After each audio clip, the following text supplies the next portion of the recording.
From the opinion pages of the Wall Street Journal, this is Potomac Watch. Welcome, I'm Paul Gigot with the Wall Street Journal opinion pages here on Potomac Watch. And my guest today is an author, a prolific author, Philip K. Howard. He's written many books, including The Death of Common Sense. And I think of him as someone who across his career has examined why government so often can't do its basic tasks competently and what we can do about it. And he has a new book out called Not Accountable: Rethinking the Constitutionality of Public Employee Unions. It's not at all a dull legal tome. It's an argument for why public unions, the kind that represent government workers, have become the biggest obstacle, Mr. Howard says, to effective democratic, small d, democratic self-government. So welcome, Phil. Good to have you here. Thanks for taking the time to come in. Nice to be with you, Paul. So you make some really provocative arguments in the book, and here's one I want to get right off the bat. Quote, accountability is basically non-existent in American government. Performance doesn't matter, end quote. Very provocative statement. How so? And give us some examples. Okay. Well, there have been lots of studies of this. I mean, there was an 18-year study in Illinois that showed an average of 2 out of 95,000 teachers were dismissed for performance. That's twice the rate that there is in California, where it's 2 or 3 per year out of 300,000 teachers. Washington Post study of 37 large cities showed a termination rate of police of 0.02%. 99% of all federal employees get a fully successful rating. So it's not actually a controversial statement. It's just an accurate one. Well, in my own career, what I've discovered is that government is measured by the press corps only on inputs. That is how much money you spend on a subject. That's the definition of success and commitment rather than outputs, which is, of course, what are your results? You spend more on education, but are the kids actually learning any better or at all? That's one of the big problems here. Now, another statement you make is that you no longer think that the problems of government, which are well documented, are no longer solvable by elections, which means not ultimately by democratic accountability. Now, when you think about that, that's very dispiriting to hear. So that's where we get into the union problem. So explain that. Yeah, so we elect a president, governors, and mayors, and those are supposed to be public executives. Unlike legislators who pass laws, they're supposed to actually manage the government. But decade after decade, really since the 1970s, they have failed to do that. And there's a reason why they failed to do that. Inner city schools get worse. Police forces develop toxic work cultures. The inefficiency of government is really breathtaking. And we elect people who keep saying they'll have change we can believe in or drain the swamp or whatever, and nothing changes. Well, there's a reason nothing changes. They are actually figureheads. They don't have the authority to manage government. Okay, so they don't have the authority to manage government. Now, where do the public sector unions come in here? I want to just make a definitional distinction here. We're talking about unions not across the entire economy, not the United Auto Workers who represent auto workers and some others, not the machinists who represent machinists and others in the private economy at firms like Boeing or General Motors or Ford. We're talking about public sector unions. So that means the National Education Association, the American Federation of Teachers, who represent teachers, but also AFSCME. And these represent workers in state, local, and federal government. Where do they come in here as an obstacle to effective government? Well, what happened is that almost without anybody noticing, with no debate, in the late 60s, as a kind of a throwaway in the rights revolution, public union leaders got the power of collective bargaining, which allowed them to go to politicians who've been elected as executives and say, now you have a legal obligation to negotiate with me, with this group as a unit, and you must make it a deal with us. We have that power.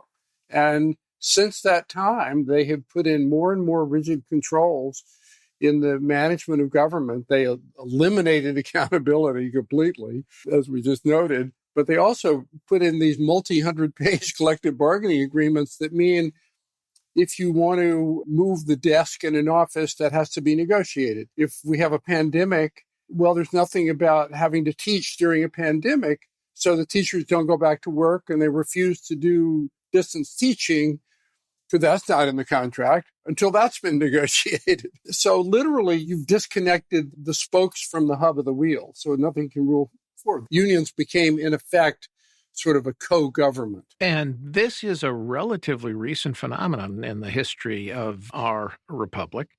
In 1958, a politician by the name of Gaylord Nelson in Wisconsin introduced collective bargaining for public unions, as I recall. And then JFK, John F. Kennedy, in 1962 introduced it into the federal government. And one of the fascinating things to me historically here is that Franklin Delano Roosevelt and even a former AFL-CIO leader, maybe the most famous AFL-CIO leader, George Meany, opposed collective bargaining for public employee unions because they said they're very different in kind than representing public workers. So 2 points. One, this is relatively recent. And two, tell us about this distinction between public and private unions when it comes to collective bargaining. Yeah, it's really an important point. In a trade union context, basically labor and management are dividing the pie of profit. And both are at risk in the negotiation because if the unions demand too much, the company will go out of business or will move out of town. So the unions have a vested interest in the viability of the enterprise. Public unions are completely different. The government can't move out of town. They can demand as much as they can get away with. And because they can only get so much in salary, although they have bankrupted effectively a few states, they use their power to get all these controls on daily choices. So government became, it's almost like an unhealthy personal relationship.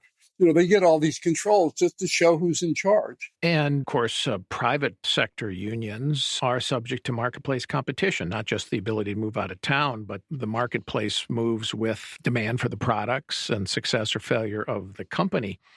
And that's not true of the public sector. So what you end up with in the public sector union circumstance is that unions, in some significant sense, are on both sides of the bargaining table. Yeah, the really important point. So the dynamic of the negotiation is different. In a private business union context, the law is that the parties can't collude. They're on either side of the table. They're both fighting over a limited piece of pie, a share of the profits. The way the public sector bargaining works is that the public unions use their mass, the mass of modern government, to collect dues, huge amounts of dues, to get friendly politicians elected.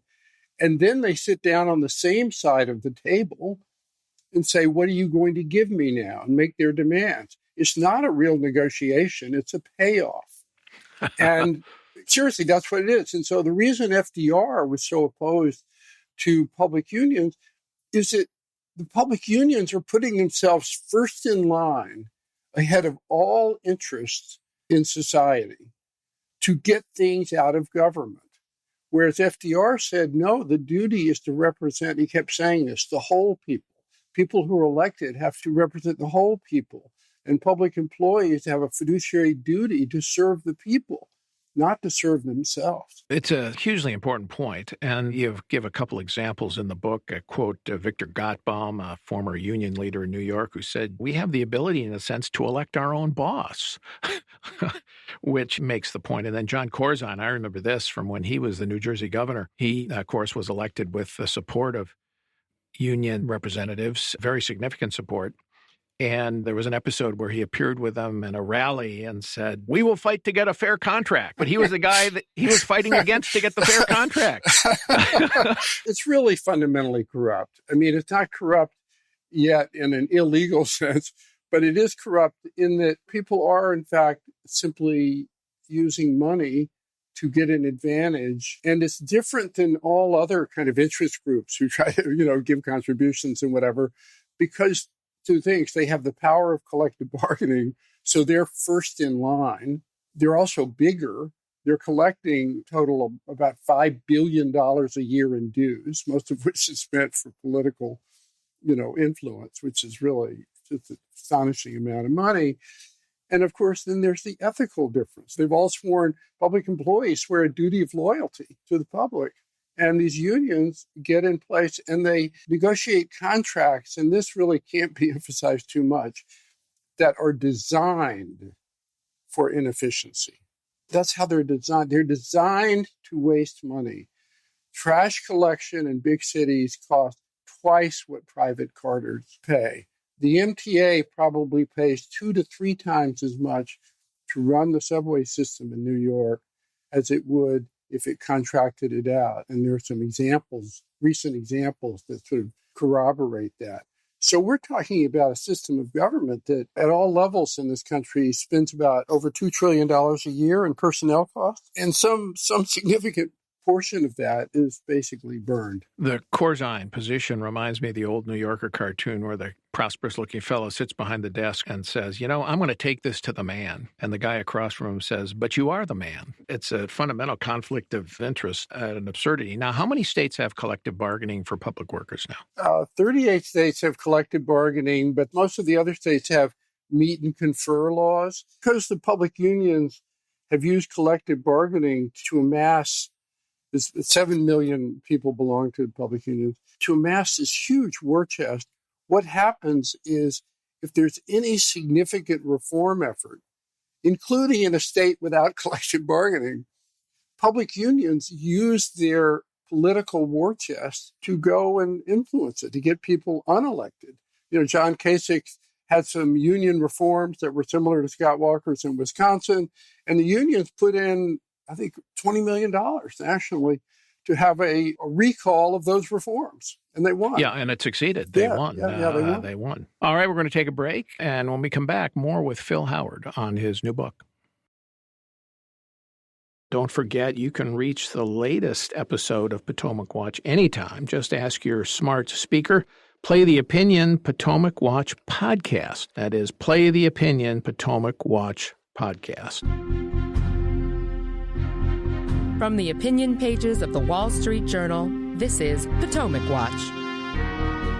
Welcome back. I'm Paul Gigot here with Philip K. Howard, author of Not Accountable, Rethinking the Constitutionality of Public Employee Unions. Now, about 35% of the public workforce in the United States is unionized versus about 6% of private workers. Has the Janus decision at the Supreme Court level, which was the famous decision from a few years back that said that union fees cannot be assessed from people who don't want to pay them, has that affected share of union membership or influence? Apparently, the effect has been modest, and some states have put in laws designed to counter Janus. So, for example, in New Jersey, there's a law that says if a school system suggests to a teacher that they don't have to belong to a union, the union can sue the school district for the damages caused to the union. I mean, it's just astonishing. So it's just as with no accountability, there's not a rule that says you can't hold someone accountable.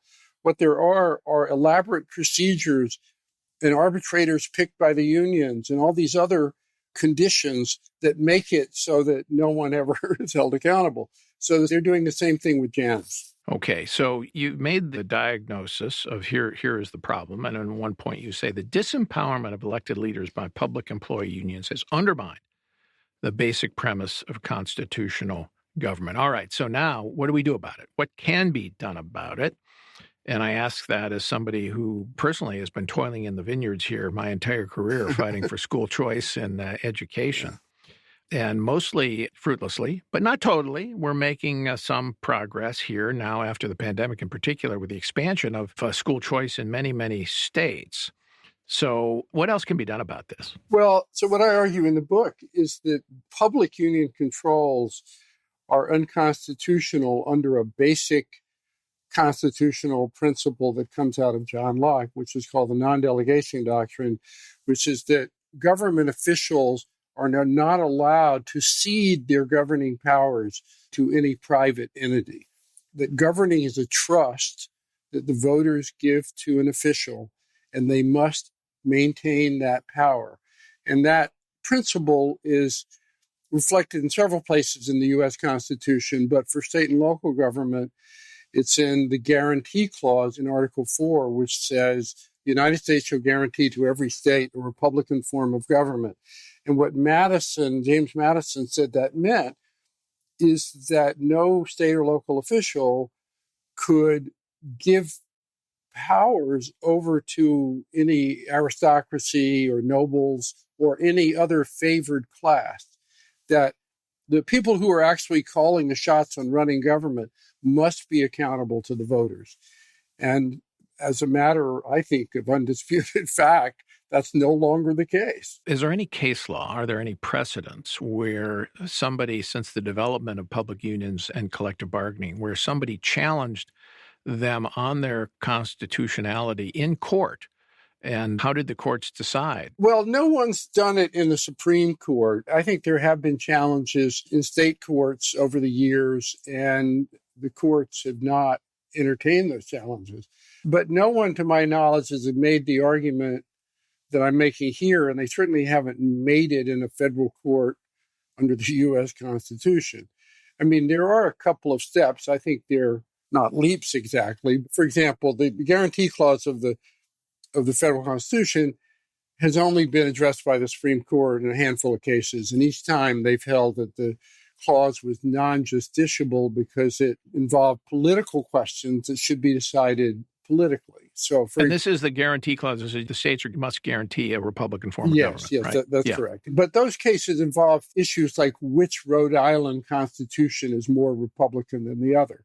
And the Supreme Court held in this case in the 19th century that that's something that the voters or their representatives should decide, not the courts. But the issue that I've raised in this book is not one of sort of a partisan point of view. It's one of constitutional responsibility. Who is supposed to have the authority to manage the school system? Who's supposed to have the authority to fire a bad cop? And that's not a partisan issue. That's one of sort of a constitutional responsibility. We have a separation of powers. We give executive power to do that, and they can't give it away to the unions or anyone else, is the argument. And that's the case I make in the book. Well, it's a very interesting constitutional argument. It's a novel argument, at least in my awareness.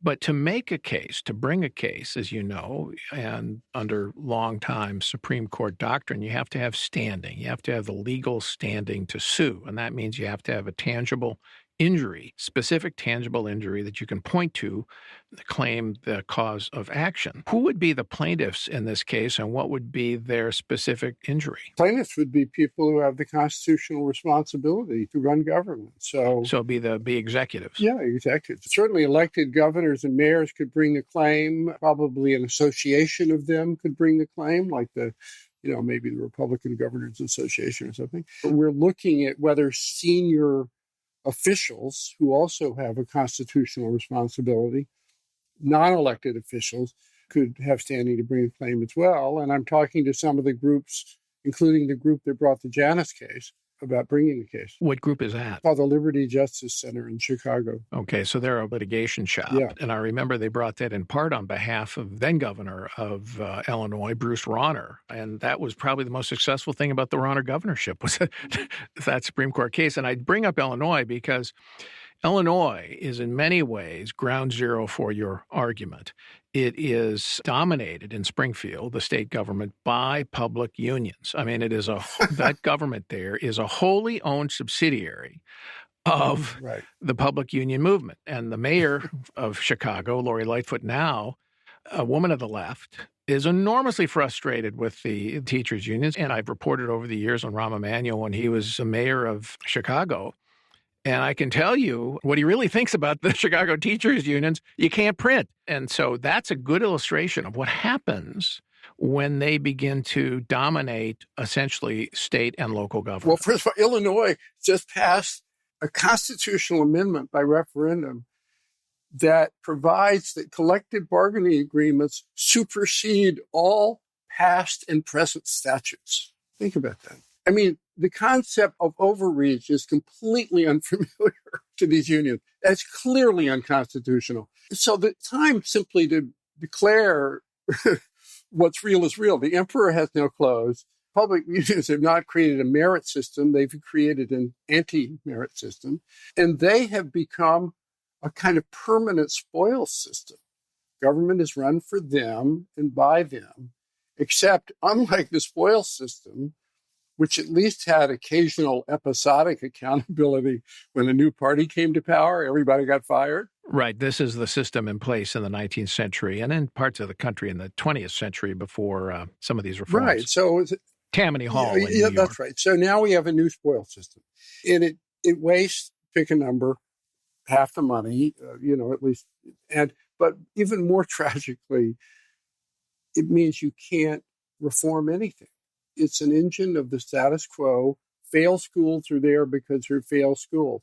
Baltimore, was it last week? 23 schools in Baltimore had not one student who was proficient in math. I mean, truly a level of failure. These kids don't have a chance. And the kind of horrifying thing is that we look at a figure like that and the press corps goes, well, okay, so what? Can't be changed. You can shake your head and say, it's really a shame, poor kids.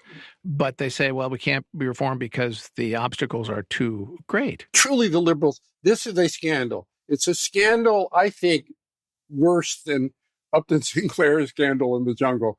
I mean, it needs to be looked at for what it is. The human tragedy, the burning of money that could be used for all kinds of good public needs, like dealing with homelessness or whatever. It's for liberals to accept this, to just look the other way. It's just shameful. I mean, it's just shameful. I mean, it's unsustainable ultimately. Places like Illinois are going bankrupt. But more than that, it's immoral. It's immoral that we have a democracy where it doesn't matter much whom you elect. It's immoral that we tolerate schools that we know are bad, and police forces that we know are bad. It's very hard to justify the status quo. Well, on that peroration, you get the last word, Phil. So I want to thank you very much for your time. Philip K. Howard, author of Not Accountable, Rethinking the Constitutionality of Public Employee Unions. It's a short tome. I read it on the weekend and enjoyed it very much and learned from it, and I recommend it to you. Thank you so much for being here, Phil. And of course, all of our listeners, thank you for listening. And we'll be back tomorrow with another edition of Potomac Watch.